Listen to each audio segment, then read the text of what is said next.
Well, our gospel for today, my dear friends, is taken from Matthew chapter 10, verses 24 to 33. Continuing with Jesus' discourse on his instructions to his apostles, he gives them a warning that if ever persecution comes along the way, and surely it would come, then they should be assured of one thing, that somebody else has suffered before them.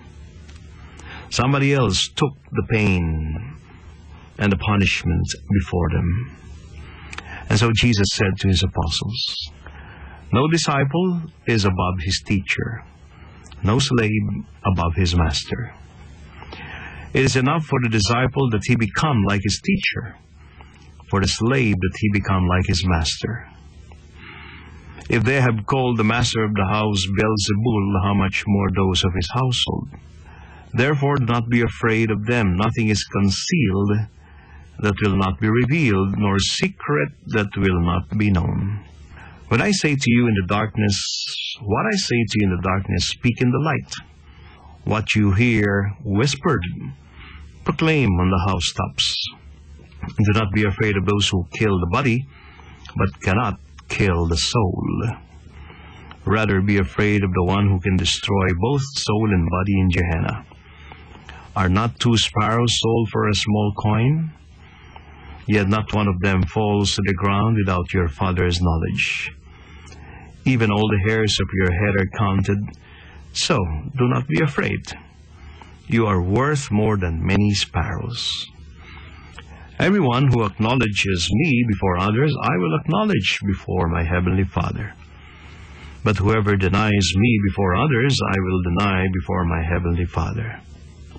Well, you see, my dear friends, this gospel tells us that Jesus is the first one who would sacrifice and die on the cross. And he is already predicting, telling his apostles that soon they would also experience the same thing. But they should be strong, because those who kill the body cannot kill the soul. If, for example, you are an apostle and you hear these words from your boss, of course there are temptations for you to turn around and say, not for me, not for me. But here the apostles are silent, because by this time they have seen the conviction of Jesus. They have seen how strong he was in his teaching and his conviction. And the good thing is that he can foresee what will happen to his apostles when the time comes. And therefore, he tells them. You see, knowing something ahead of time can either make you secured, assured, or it can make you afraid or even more nervous, knowing something that will happen beforehand.